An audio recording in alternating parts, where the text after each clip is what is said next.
Postcolonialism. Postcolonialism means after colonialism. It used to be written with a hyphen in the middle or after post.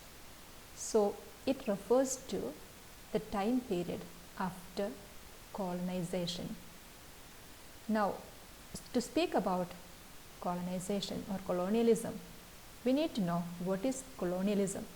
It is the practice or policy of acquiring full or partial political control over another country, occupying it with settlers and exploiting it economically. It also means it's an ultimate two-way traffic of ideas, goods and people between the colonized and the colonizing country.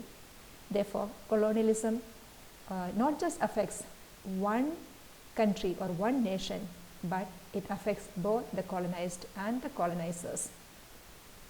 It's a process of establishing colonies, and it always happens as a violent process because the occupation always forcibly takes place, and therefore it is a forceful settlement in the other nation's territory. As seen in this picture, it is just grabbing the other country or the nation by the powerful, and the powerless becomes the victims. So post-colonialism is the sum total of all the various social, political, economical and cultural changes brought about by the impact of the colonialism. It was only since the late 1980s and 1990s that post-colonialism became an integral part of literary discussions, and it brought together already existing field of English literature, which is actually Commonwealth literature or colonial discourse or even colonial discourse analysis. Now, Commonwealth signifies a grouping of nation states which were once British colonies. The British Empire had reached its peak in terms of occupied territory by the 1920s, and by 1940s it started breaking up, and that's why in India we gained independence in 1947. Now, these two separate aspects came together to form the field of post-colonial studies, and it has its roots in the post-colonial literature as the field of literary studies. Now, what is post-colonial literature?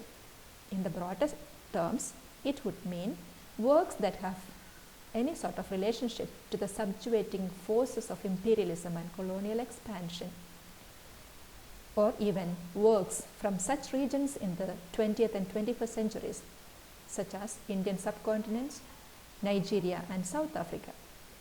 Post-colonial literary studies also include discussion on metropolitan or the parent state, the literature that is produced in the metropolitan state. Post-colonial studies focus on the kinds of colonialism that emerged since the 16th century and that were driven by the profit-making motives of capitalism. And therefore, we should say colonialism and colonial enterprise is associated with capitalism. Europe had started moving from a feudal mode of economy to a capitalist mode of economy from around the 15th century. And in this context, it is important to refer to Rudyard Kipling, his infamous poem, The White Man's Burden. Now, for them, it was the white man's burden to take up the white man's burden to civilize the half-devil and half-child, the uncivilized. So, under the disguise of civilizing the uncivilized, the colonial enterprise began. Now, if we look at the advertisement of Pears soap, we can see how this Pears soap is a potent factor in brightening the dark corners of the earth as civilization advances, while amongst the culture of all nations it holds the highest place. It is the ideal toilet soap. So the first step towards lightening the white man's burden is through teaching the virtues of cleanliness. So that was the ideal, that in the name of civilizing or making the unclean or making the uncivilized clean, civilized, that was the burden that they have taken up on the colonized. And post-colonial literature attempts a contrapuntal reading. Now, what is a contrapuntal reading? It is the attempt to read these Orientalist texts against the way in which the writer or the author intended it to be read. Now, it basically questions the inherent assumptions that underlie the particular text. Now, why do we do that?